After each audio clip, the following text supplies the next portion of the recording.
Hey, what's up? JusNik, WBLS, and it is Women's History Month, and I'm so happy to have this special, phenomenal woman right here with me. She is the president of TV1 and Cleo TV, Michelle L. Rice. Welcome. Happy Women's History Month. Happy Women's History Month. Like boss women doing it up. I'm here for all of that, you know. Yeah, thank you. Thank you so much. Thank you for having me. Absolutely. So let's talk about that because you have a lot of experience just being in this industry. Is this something that you've always wanted to do?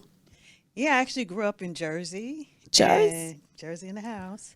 And I was saying, actually, when I came here, it's a full circle moment for me. Growing up in Jersey, my Ooh. daddy listened to WBLS and Frankie Crocker and Wendy Williams on Hot 97 for me. But yeah, so really excited about being here. But as a kid, always said I didn't see a lot of images of people on television who look like me. So I always wanted to be in the industry so that little brown girls could be represented on television. So I'm happy to be a part of that. Absolutely. And running things. I love to see black women at the top. So how important is it to staff, African American women in an industry where they say, you may not see that many of us? Yeah, I mean, we have a strong, strong roster Yes. of boss chicks at Urban One on the radio division and the digital division, and certainly in the television division, we represent. That's what we love to say. We represent for Black people and for Black women, and we have a network that's dedicated just to Black women, which is Cleo TV, and TV One skews like Yes. 60+% Black female as well. So can you talk about the importance of having that on both Cleo and TV1? Yeah, it's just extremely important to represent in media. Like I said, when I was a kid growing up, I didn't see images on television that look like me, just really images throughout the world. So I think that having, Olivia Pope, whether real or imagined, when you see something like Olivia Pope or Nia Long playing Jordan, who's running things in media, or Oprah Winfrey on a TV show, who was one of my inspirations, and Kathy Hughes. Mine too. Right. So, you hear kids say, hey, I am Michelle Obama. I am Oprah Winfrey. So when they see it, they believe it. Yes. And, they say that dreams are a form of planning, so that I can be inspired and plan based on some of the things that I see on television. So I was fortunate to have parents in my household who told me I could do anything that I wanted to do, even though I didn't see it. Yes. But representation is extremely important, and that's what we do every day, both in front of and behind the camera. We give first time directors, writers, producers a shot, so that they can go off and be great. I love that. Okay, so and it's funny that you say that because growing up, I watched shows like The Cosby Show, and that showed me that there was more out there that we could live these, lavish lives as Black African American people. And TV1, you guys play The Cosby Show, Living Single. Like Right. these are shows that a lot of us miss Yeah. because it just showed the Black family all together. So, can you tell me why you guys love to play the reruns of those, and then of course you have the new shows that you do. The Unsung is one of my favorites. Going down memory lane, seeing how people got to where they are now. But let's just first talk about shows that you re-air and why you think is Yeah. important. Well, first of all, the family values kind of also hit the nail on the head, with the Cosby Show, Living Single. There were so many positive images, Black kids going to college, doing the thing. Very We see a lot of pervasive images of negative things on television, and these are ubiquitous images of Black people doing things, doctors, lawyers, or even aspiring to be a doctor or lawyer by going to college. Hillman, the fictitious Hillman University, Right. represented at HBCU. And I think that it really inspired a lot of young kids to go to college and to go to HBCUs and understand the relevance and importance of how that really helps our culture.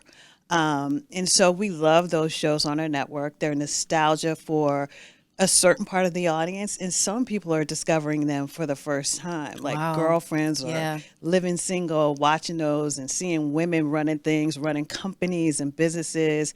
And just, Black women are not a monolithic group. We represent all parts of the diaspora. Yes. We go to school, we cook, we're in fashion, we're in beauty, we're in politics, and you'll see those things on both TV One and Cleo TV. Yeah, so with some of the new shows that you have, the Unsung, Asking for a Friend, you know, tell me about which direction that you guys are going into as we move into this new generation and new era of just living. Yeah. I mean, again, we're not a monolithic group, and we kind of follow where the audience is leading us. We do a lot of research with our audience around things that they like. A lot of folks are talking about Black love and relationships. So we got into that space with Thursday nights, Asking for a Friend. We have a new show coming up in May with Kurt Franklin and his wife, Tammy Love Franklin. them. They're Yeah, so they are real. so real. And they've been married for 20 plus years, and they will tell you it hasn't always been a bed of roses. So we want people that are real and authentic. We're all Yeah. about authenticity. And so they're going to be helping singles find the one. Oh, wow. So you're going to go and see, you're going to always see a black bachelor and a black bachelorette on the one. So yeah, looking forward to that. So you guys have several partnerships with the NAACP awards. Do you have any surprises or collaborations that may be coming up in the future you could tell us about? I mean, we're always looking to partner with people who really are what I say mission aligned. I mean, Kathy Hughes, who's the founder of Urban One, Radio One, always says that we're in the Black people business. So at the end of the day, we represent Black people, Black culture, Black women, and we're aligning ourselves with some other brands that are doing that. But we love to work with our big clients to make sure that we're telling a positive narrative, and we help them to tell and shape positive narratives for our culture and for our people. Absolutely. So I want to go back.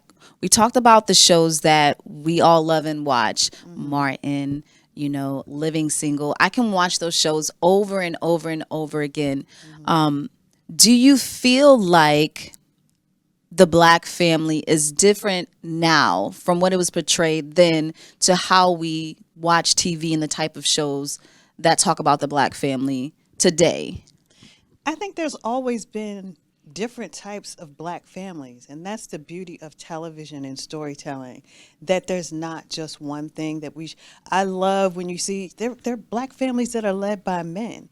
There are Black families that are single, mother Black families. Back in the day, we had Julia on television. We had Good Times. There was a Black family with the mother and a father in a home. Bernie Mac was a different kind of Black Yeah. family. We've had blended Black families. Yes. So there's, foster cares, adoptions. They're all kind of families that are, and then just tribes. Girlfriends is a family.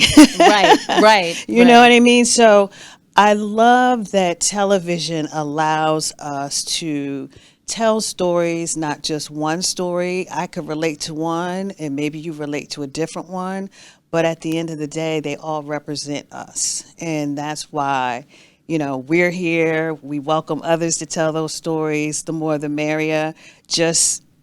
We want it to be quality portrayals of who we are, and diverse portrayals of who we are. Absolutely. So things have evolved, technology, digital age. There's a lot of social media influencers, taking over platforms like TikTok, Facebook, and then getting into the acting space. Do you look for social media influencers on your shows? Oh, absolutely. I mean, again, I go back to we are all about breaking new voices, irreverent, particularly on Cleo. We started when we launched that network. We had web series that were a part of our lineup. That's how we go. We go out to some of the young people that work with, like, what are you guys checking out? In the digital world. And so we've had web series. We have a show on Cleo TV with a bunch of social influencers talking about beauty and fashion. It's called the Boss Girls Guide. Nice. They go around the New York area telling you what's hip and cool and dope in New York. And so, yeah, I mean, we think that that's a really important part in meeting people where they are. even playing around with formats, some more short form programming. That's how people are used to watching snackable content on digital. So we're doing a little bit of everything, as well as making sure that our content is not just on linear cable TV, but that, we're on streaming services. Yes. We have stuff out on social, YouTube, all of those places. So we want to get the eyeballs wherever they are. Absolutely. So if you could give advice to a content creator who may be looking to get into media in such a overcrowded space, there's so many people trying to go for this, what would you say is the one thing that may make them stand out? I would say authenticity. I mean, I always think back to Issa Rae. I mean, she was just Oh such an man. authentic voice at that time.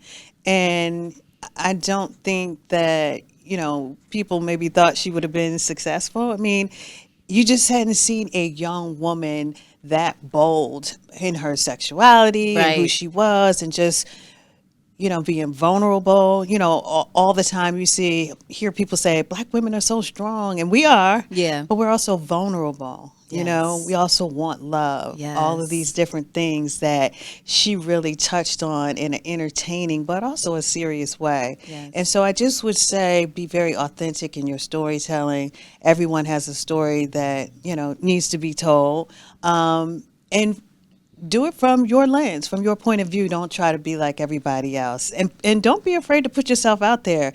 Put a little snippet out there on social media, and amplify your voice. That's the beauty of all the different platforms that are available today that weren't here in the past. You can go out and really curate content on these platforms and build an audience, and then Yes. take that and bring it to us and say, hey, I already got what X amount of followers. So yeah, I think that there's a great opportunity for content creators right now.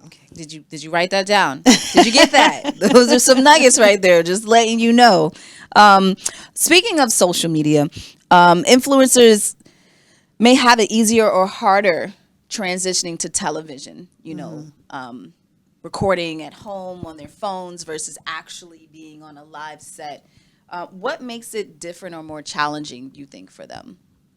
What makes it more difficult to be in television? Yes, from being a social media influencer. Well, I mean, there's rules Yeah. in television, and there's certain broadcast standards that have to be followed. I mean, you go where you can be a creative, and where people are going to work with you. Like Issa went to HBO. It's a premium network, so you're going to have a lot more flexibility Yeah. around what you can say. You can have a lot more of an open voice on a premium network like HBO. But you're actually seeing those walls being broken down with her show is actually now on OWN, Right. and they have not edited one bit. I mean, the sex scenes, the cursing, things that you're not typically seeing, regular cable TV. So, I would say, put yourself out there. You may have to tweak some things a little bit, but if you don't want to, there are other platforms that will allow you to be a little bit more out there and irreverent than regular television.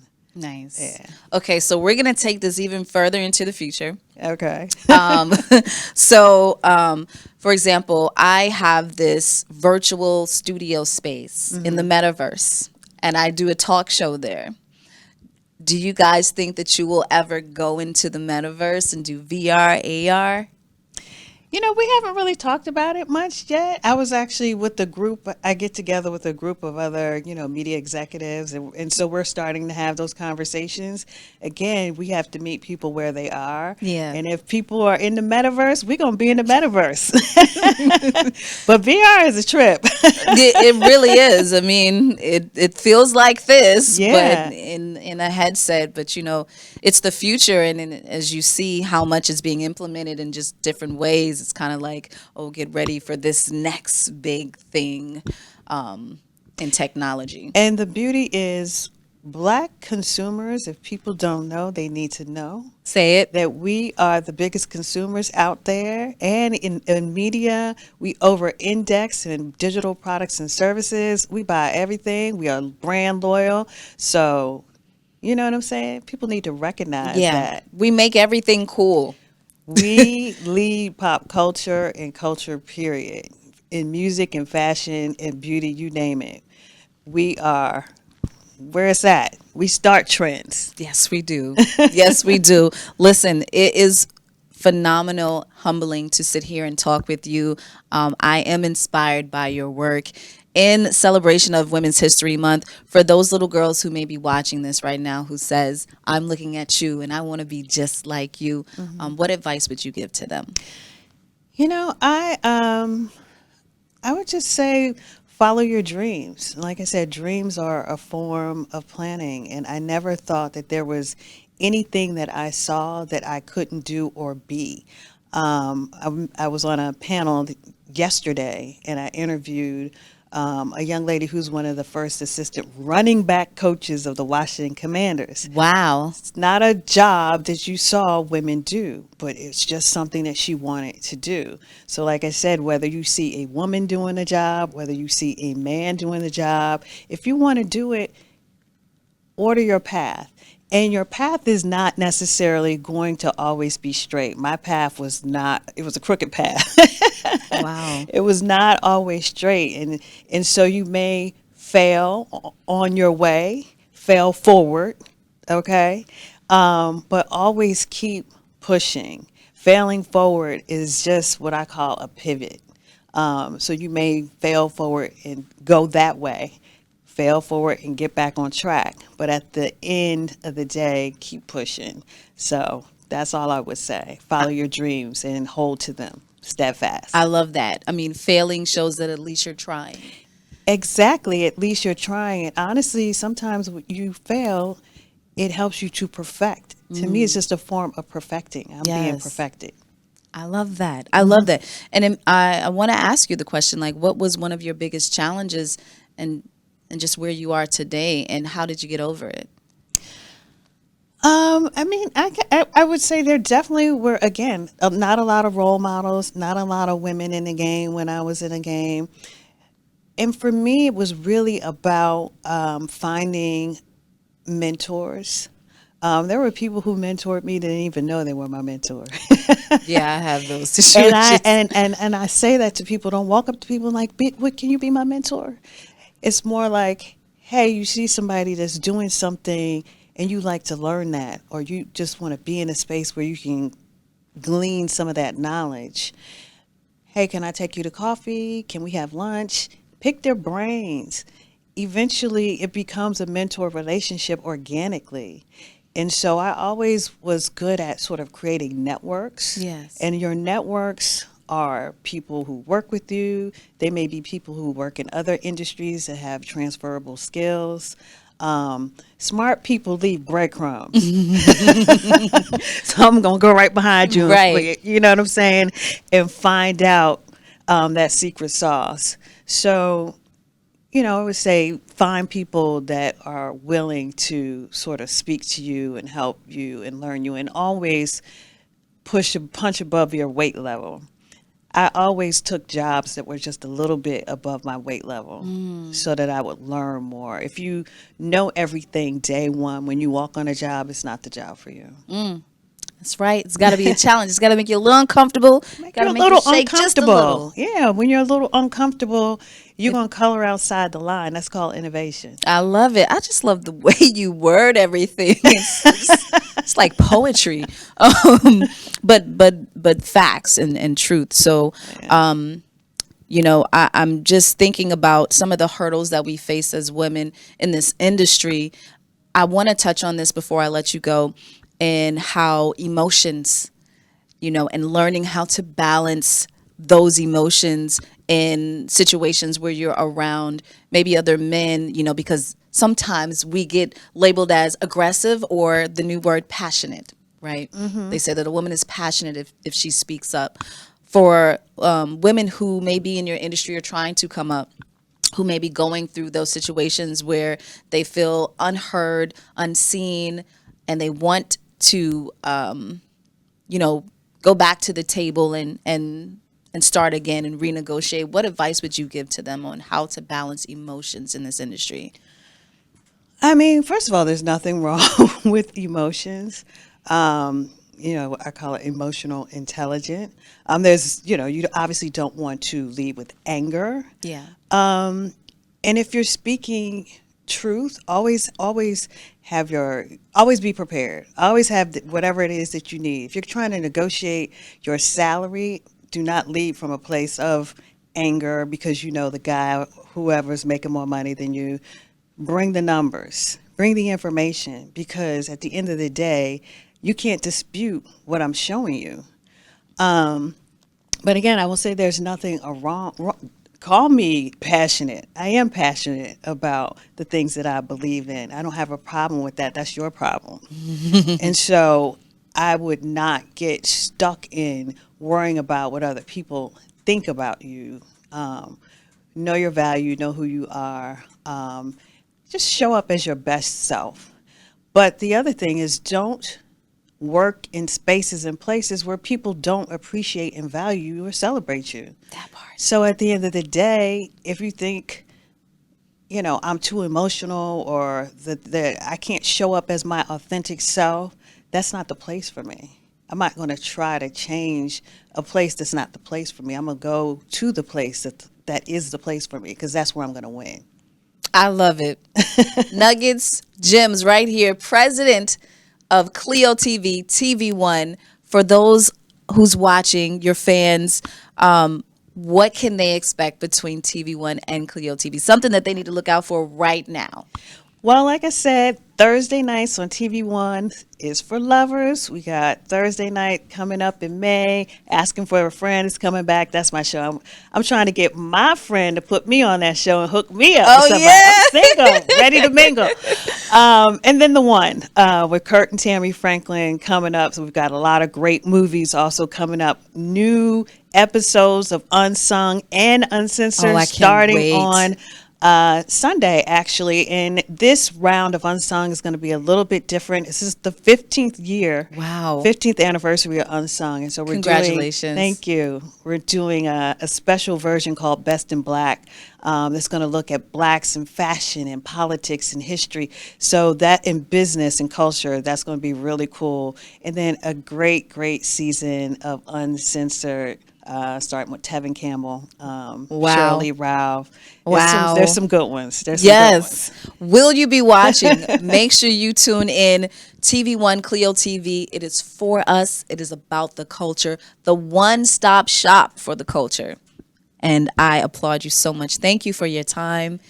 We appreciate you so much here at BLS. Thank you for watching. Thank you.